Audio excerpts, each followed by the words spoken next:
Hi guys, Tommy here, and today we're going to do a review of the Segway Fugleman or Fugleman UT10X.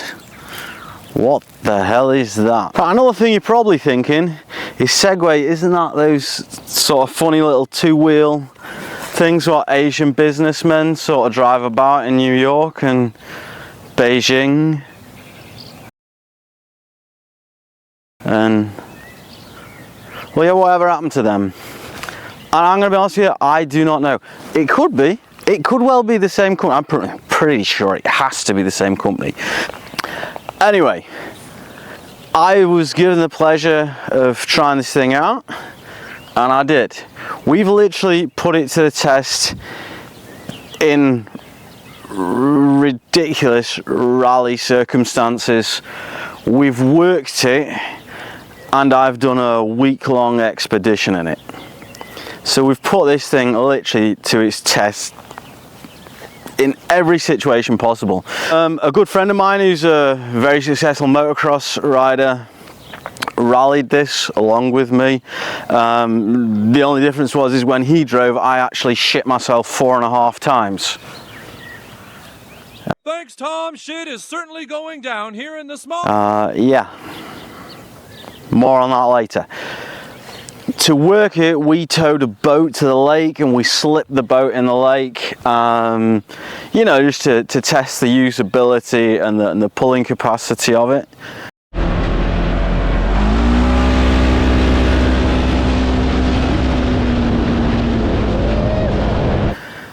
And as an expedition, I've travelled around about 1,000 kilometers in it, around the North German countryside in the Mecklenburgish lake region. What is it good for? Well, what is it good for? That's kind of the question I was asking myself. So, what is it good for? I think Segway Power Sports are marketing this as a sort of utility vehicle. And this is my problem. This is my major problem with the way this has been marketed, is they're not clearly defining if this is supposed to be, you know, an opponent for the Mule or for the John Deere Gator, or if it's just, you know, if it's just a toy. So I'm going to tell you what I think it is. I'm going to be really honest with you. This is nothing to work with. It just isn't. So why isn't it a working machine? You know, it's got a pickup bed on it, but that doesn't automatically mean it's a working machine. My problem is, as a working machine, it's too loud. It's either too fast or too slow. It's too much plastic, and you know, it's just too aggressive. Seriously, you cannot drive this thing. You cannot drive it like quietly. It's got a winch on the front of it. I'm not sure of the winch capacity. Wait a minute. 2-ton winch capacity. Now this model, it has the 92 horsepower, 1,000 cubic centimeter motor in it, and it puts out about 100 newton meters of torque, which is pretty good. When we were pulling a trailer, we literally didn't know there was a trailer behind. The only reason we knew there was a trailer behind is, you know, it was even easier to get the wheels to spin. You know what? Let's get the GoPro out and we'll go around it a little bit, and I'll tell you the good points, the bad points. It's not a working vehicle. I'm sorry, but it is a really good expedition vehicle.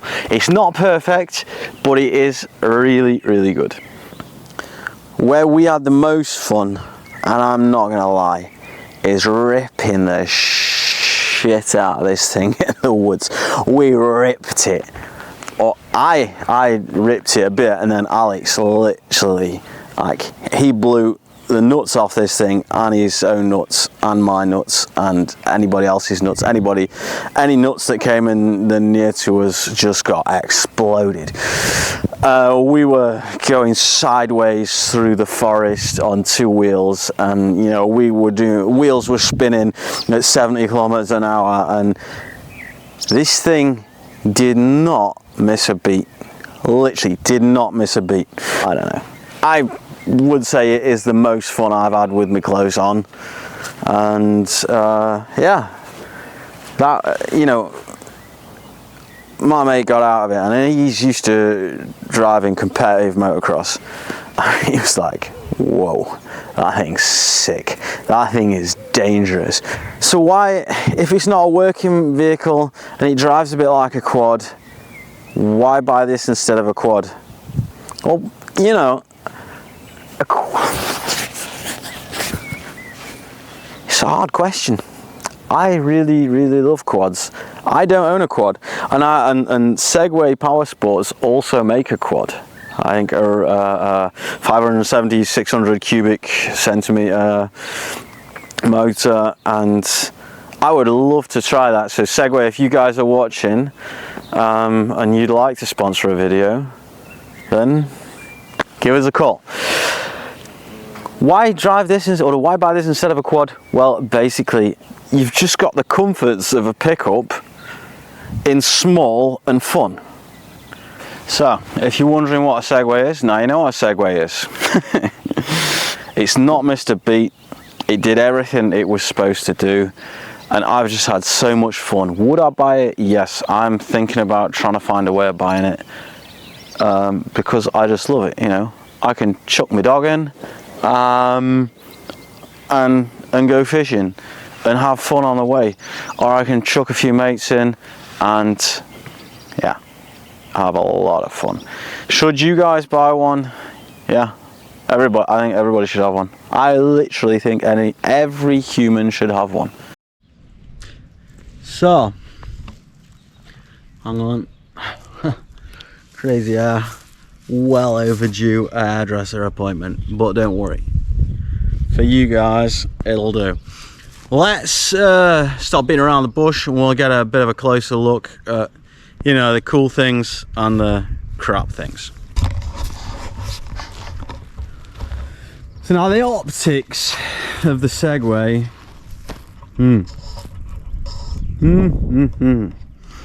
it's really one of those things. It depends in which light you look at it. There's a few different variations. You know, this one's the camo variation. It's not mine. I've been loaned it from a company who sell them. I'm not getting paid to do this review. I just know the guy who sells them, and he was like, yeah, knock yourself out, have a go. And I personally think the camo version is the best, the camo and black, even though I'm not a massive camo fan. I think I would try and get some bigger wheels and tires on it. They look smaller on camera than they actually are, but I just don't know. I would still put some bigger ones on, if nothing else, just to try and get a bit more speed out of it as well. Maybe, you know, you could roll at 95 kilometers an hour a little bit quieter, so not at 8,000 revs, but maybe 6 or 6.5, whatever. I'm not going to get into too much detail about that.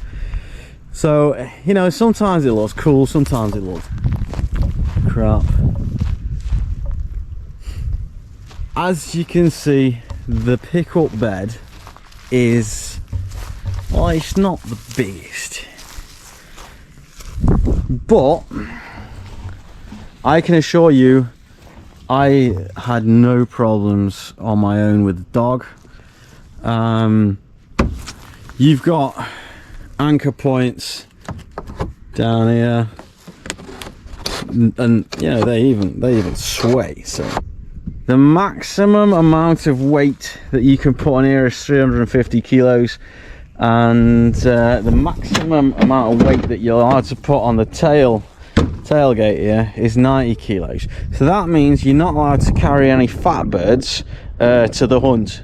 Well, they're not allowed to sell it. I don't weigh 90 Christ above. No, I weigh like 80 and maybe 82 or something, and I really don't have a good feeling. Yeah, it's alright. It's alright. But I wouldn't feel safe. Yeah, the tailgate looks cool. We've got a removable tow bar. I greased it. No, I'll just put my hand in the grease. The stickers are terrible quality, but the camo work is really good. One thing that will irritate you if you're a perfectionist is that, you know, things like this. It's not a Mercedes, you know. I don't know if that's just a one-off. The lines aren't gonna be perfect. You can empty the pickup bed from both sides, and this is sort of like a bit of a cheap thing, if you ask me. Is you just lift that, and then it's got a gas spring, and it tips up. So now I don't know how easy that's going to be if it's full of hay bales or whatever, but if it's just normal, it works fine, and you just pull it back down again. Back up towards the front. The doors, I think, are terrible. If I bought this, I would weld some new doors out of nice aluminium tubing and I don't know, like aluminium sheet metal or something. I would just this is like a porta toilet door. The mirrors are also about as cheap and nasty as it gets. They were broken before even I started, and now they're absolutely shagged. Now, this is my main problem. This is the windscreen. I don't know. This half windscreen, I don't know whose idea that was. Why? At the front, under what disguises itself as sort of an air vent, you know, you've got the radiator, the radiator filler cap.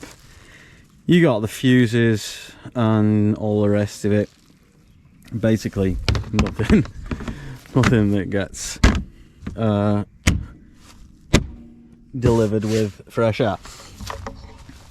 LED lights up front, and pretty cool grill. I would like this. I think we can call it a bull bar.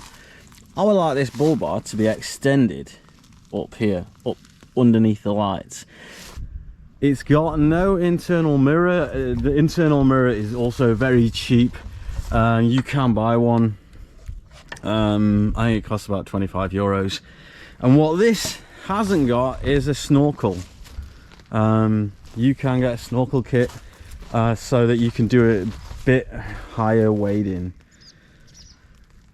But you know, I would buy the snorkel, but only because it's sort of like the manly thing to do, isn't it? Have a snorkel. I think if you look where the air intake is,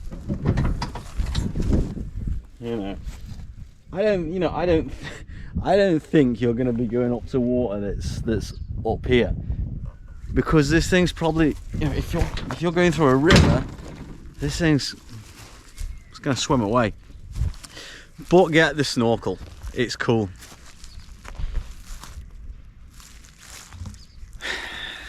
Where this thing really works well is the suspension. The suspension and driveline. Like I say, it's driven by a CVT belt. CVT belt is great. You know, you just tread on the pedal and it goes. The downside of it is you got CVT belt, you got the CVT weights, and all the rest of it. It's another part that can wear. But I have had this for 1,000 kilometers, around 50 hours, and it hasn't, I promise you, it hasn't missed a beat. Now, if you look down here, now you can't really see much brakes, but well dimensioned disc brakes, front and rear. We've got 28 centimeters of suspension travel at the front and 27 at the rear, and a total of 32 centimeters of ground clearance. I have not had a point in which that wasn't enough. Now, I've not been climbing rocks and stuff, but I've been going up a few hills and shit as well. You've got an amazing approach and departure angles. I mean, literally, just look at that. There's hardly anything that's going to stop you. The A-beams, sway bars, I thought that they looked a bit small, but I promise you that there's no dings, there's no bends. Steering bar and all the rest of it, it's held up perfect.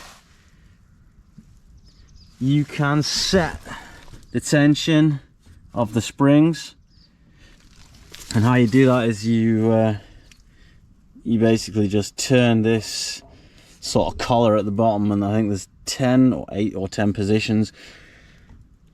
We didn't do it. I would do it. The best way to do this is to lift the vehicle up so that the wheels are hanging down and then turn it. I guess you can do it without lifting it up, but it's a pain in the arse.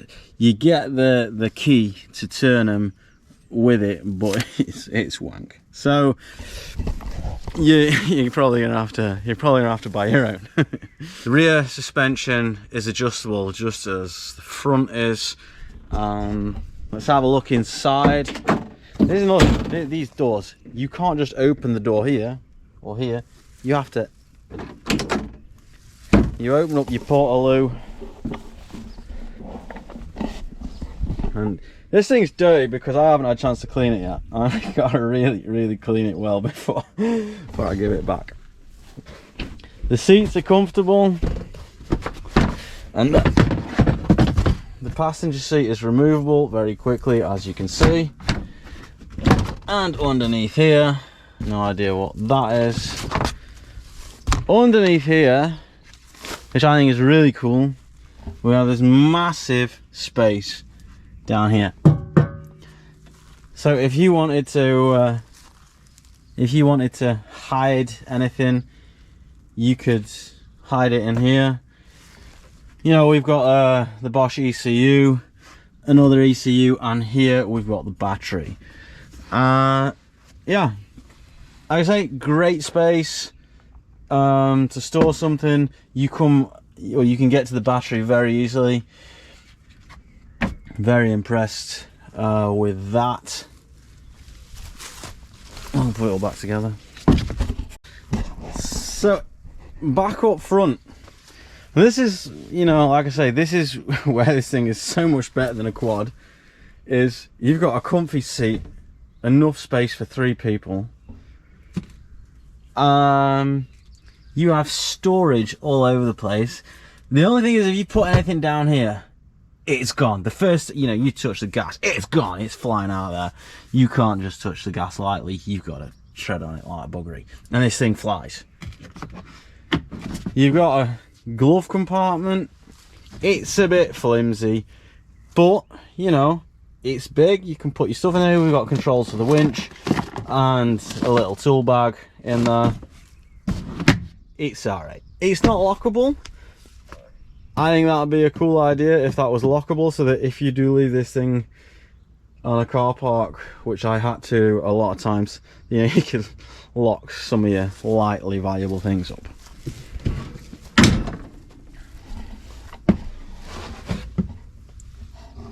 3 drink holders, which are alright if you want to hold a bottle of beer, but you can't hold a bottle of Coke.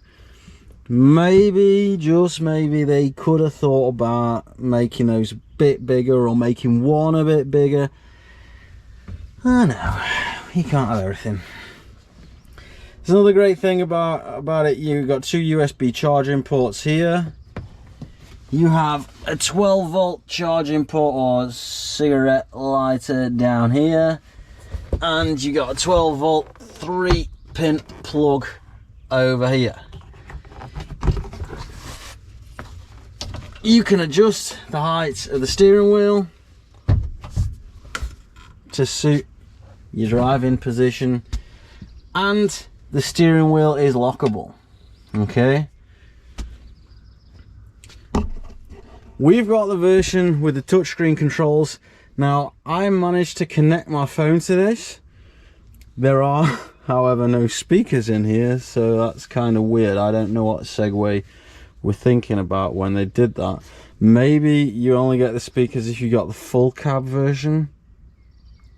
Segway or Hercules, can you tell me what the hell that's all about? Because if your phone's connected to this with Bluetooth, you sit here wondering why you can't hear your phone. Yeah, well, your phone automatically switches over to Bluetooth. So you're supposed to be able to like listen to the radio. Here is radio, but obviously you can't. You can go to your phone, or my phone's in the workshop at the minute, not in my pocket. So in theory, you can have hands-free running on this, and your contacts and all the rest of it.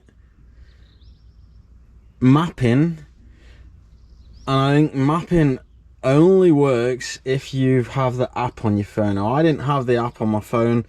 The guy who sells these has the app on his phone. And I'm pretty sure, like, you can see where it is and all the all the vehicle details. If you go to the next menu, you can see it's like being in a fighter jet. And here you can pick up like the vehicle dynamics of power and speed, acceleration, how much torque over the last 10 kilometers, 20 kilometers, 30 kilometers, whatever. I don't know if that's any good, but it's kind of cool. I'm sure it's really cool. The only thing that really pisses me off is there's no speakers in this. Why is there no speakers?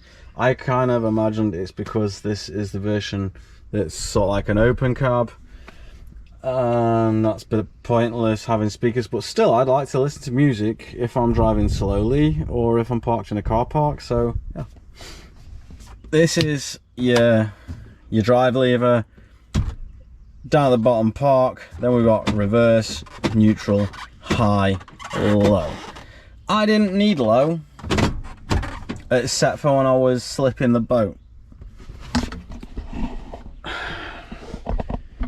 And I don't think anybody who buys one of these is going to use low unless they're slipping a boat either, because you just want to drive fast. It is the only thing to do. The screen at the front here is also really cool. I don't know if you just saw that. It also has like really cool videos when you start. But you know, you got all your driving data, your fuel tank, your temperature gauge. You can see what drive mode you're in. So we've just got 2-wheel drive at the minute. Park brakes on. That is the total kilometers down here. But as a battery power, speed, then it shows you speed as, you know, like as a graph form. Then we've got the revolutions. I'll say it's from 0 to 10,000. It also shows you park, reverse, neutral, high and low, your lights, the ESP mode. This thing peeps if you've not got your seatbelt on. It peeps if you leave the seat without putting the handbrake on. It peeps if you're reversing. That would have to go, like I say.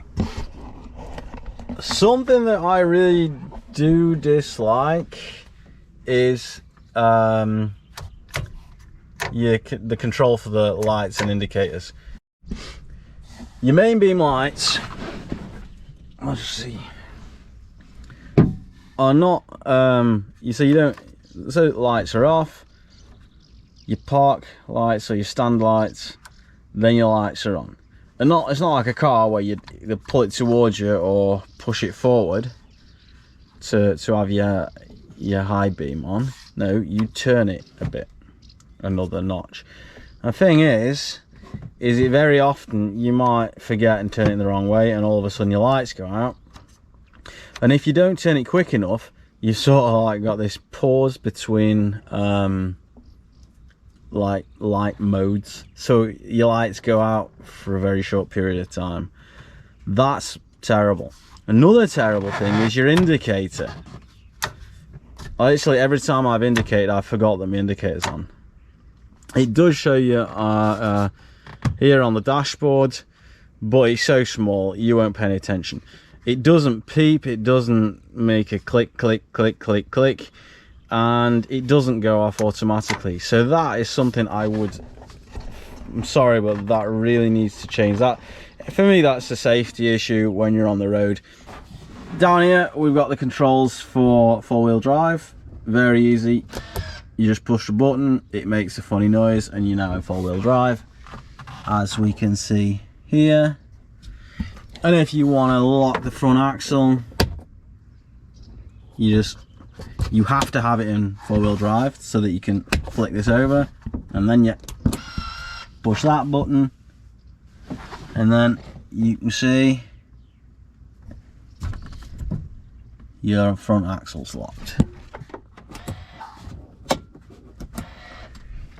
I never needed it because this thing goes like stink. So as far as sitting up front here, the seats are surprisingly comfortable. I've spent a lot of time on them, like I say, over 1,000 kilometers over the last, or over 7 days. They're easy to clean. They feel relatively high quality.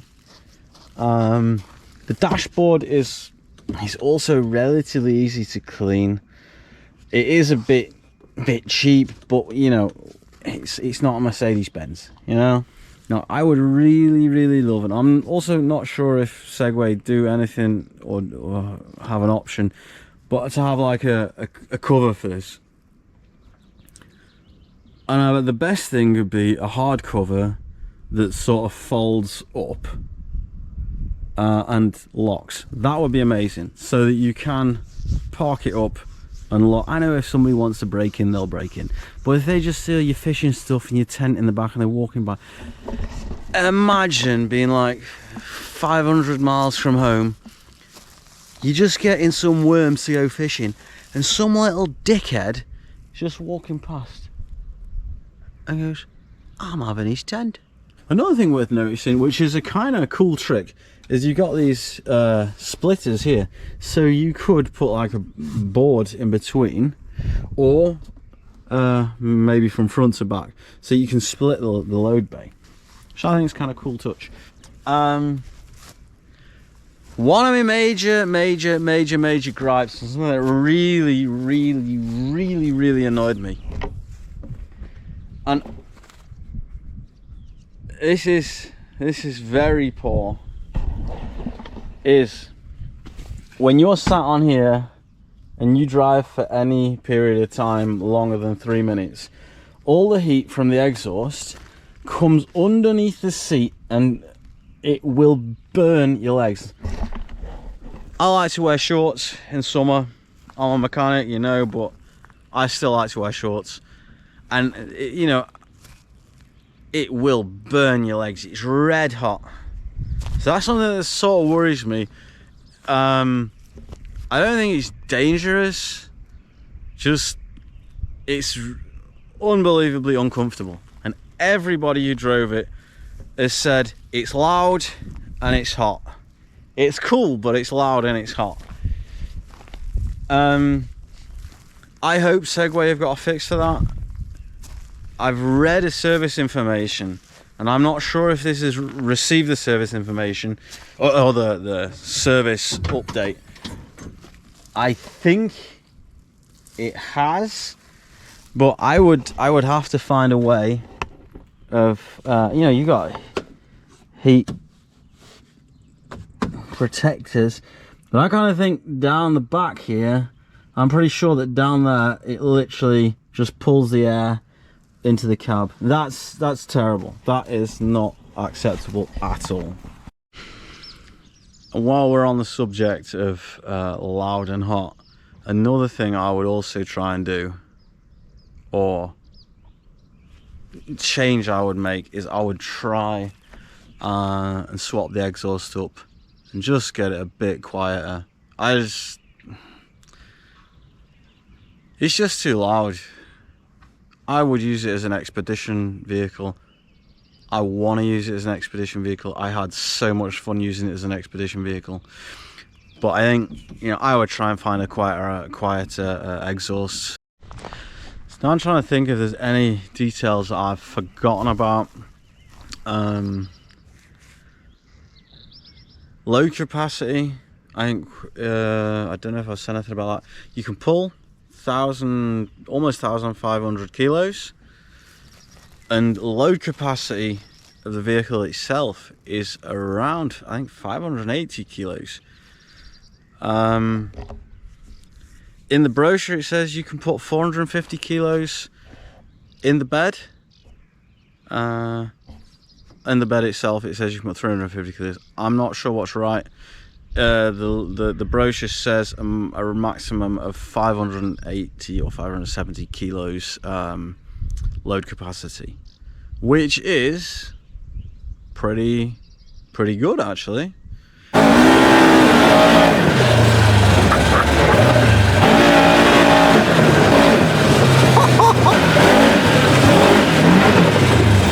And try and tell me that's not fun.